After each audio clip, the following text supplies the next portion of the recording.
Do you want to hear a story? What kind of story?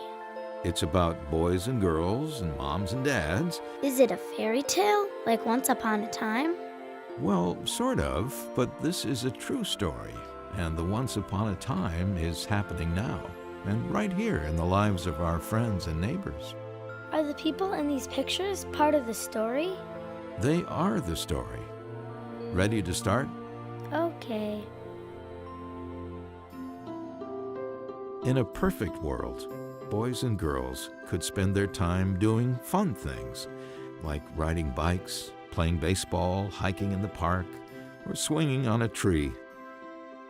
But in the real world, not every child gets to start out or live in a magical place.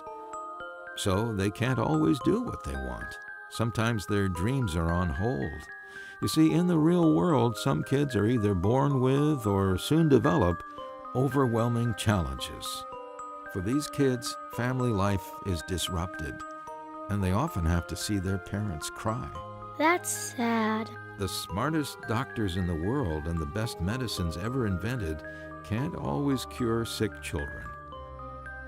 But in our world, the world of compassion and care, made possible by the generous donations of folks here in our local community, people calling themselves Mulliganeers, it is possible to bring comfort and some measure of financial security to our afflicted children and their family members who are burdened with emotional stress and large medical bills. Am I a Mulliganeer? You can be.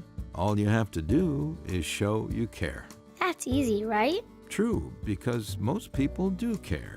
And the Mulliganeers charity organization simply gives them a reliable way to make a difference. So if we all become Mulliganeers, maybe the kids with the toughest challenges won't have to see their mom and dad cry anymore.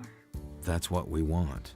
For our world, the special world of kindness and generosity made possible by the Mulliganeers, who have been giving kids a second chance since 1995. What kind of kids get a second chance? Well, the Mulliganeers focus on helping the sick and needy children of families residing primarily in our local suburban Chicagoland communities. And the pictures we are seeing now, are these children and families who have already been helped by the Mulliganeers? Yes, the children, their family members, and some of the Mulliganeers' supporters. What's her name? The girl on the bike. That's Jordan.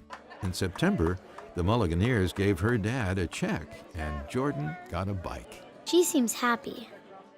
I'd like you to meet the McIntyre family of Lockport. Hi, we're the McIntyre family. I'm Diane, Mike, Andrew, and Katie. We live in Lockport, and Katie is about to be 3 in a few weeks.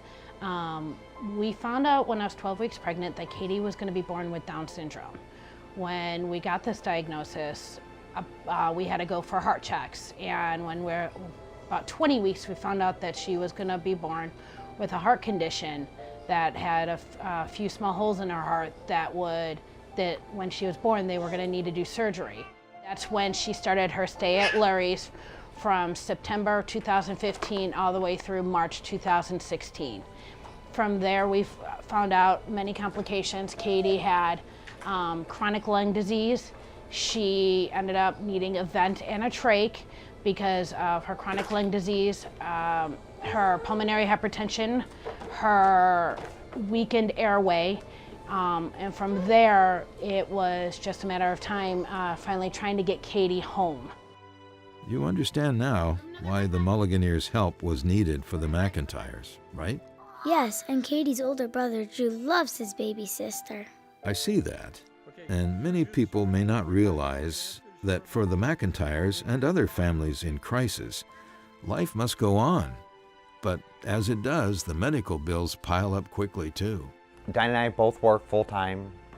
We make a decent amount of money, but with all of the extra expenses incurred from Katie's medical equipment and her supplies, her medications, her therapy equipment, even when her starting school in a couple of weeks, we have to get a special transport chair so she can get on and off the bus.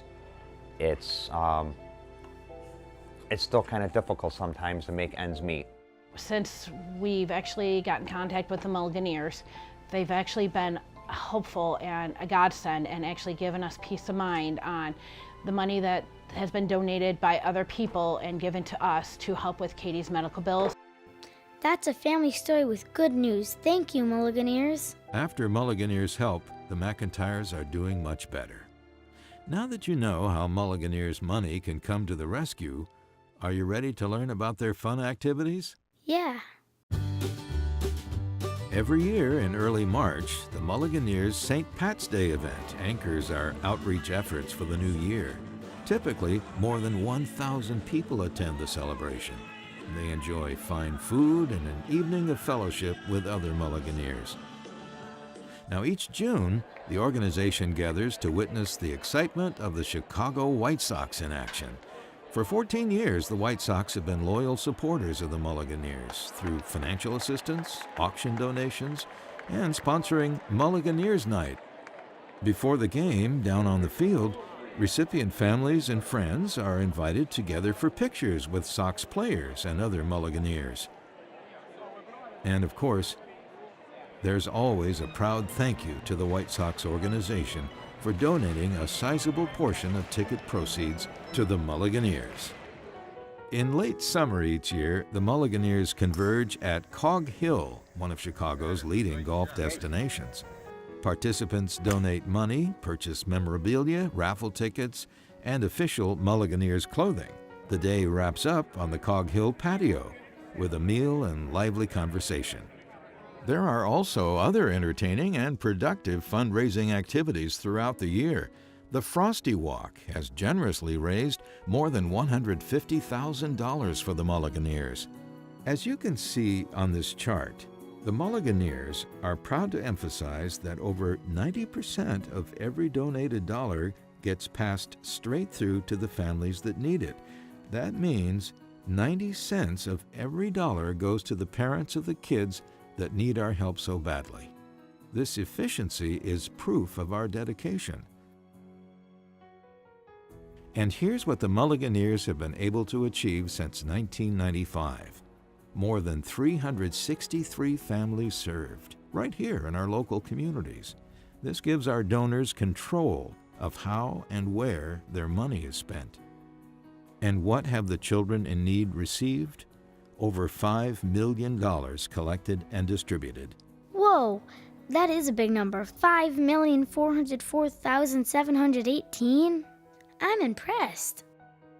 And some of our longtime supporters continue to be favorably impressed too. I learned about the Mulliganeers through a good friend of mine who's involved at the senior level of the executive committee. And he shared with me all the things that they do for families that are less fortunate than others. So when you spend money for the Mulliganeers, it goes right to its mission, children. Again, we're thrilled to be part of the Mulliganeers and support their efforts with Corona, as well as everything else we do with our company sponsorship and donations. And I believe this group of Mulliganeers really embodies the spirit of giving and of charity, of family. The Mulliganeers, we can't solve that problem, but we can help make their lives easier. We can help make those treatments better and make their lives simpler. It's just a tremendous group to be part of. And now, let's talk about the future, because tonight's story is not the end. Far from it. As long as there are sick and challenged children, we'll require the support of generous donors. We'll need cash, services, and special equipment. Volunteers, too. We want to grow our ranks. We'll have more stories to tell, more families to help, more worlds to make better. But for tonight... Thank you, Mulliganeers. Yes, thank you, Mulliganeers. Tell your friends, your neighbors, your adult and teen children, invite them to join us as we care, share, and dare to continue our mission, giving kids a second chance. So if we all become Mulliganeers, maybe the kids with the toughest challenges won't have to see their mom and dad cry anymore. Well, that's what the Mulliganeers is all about.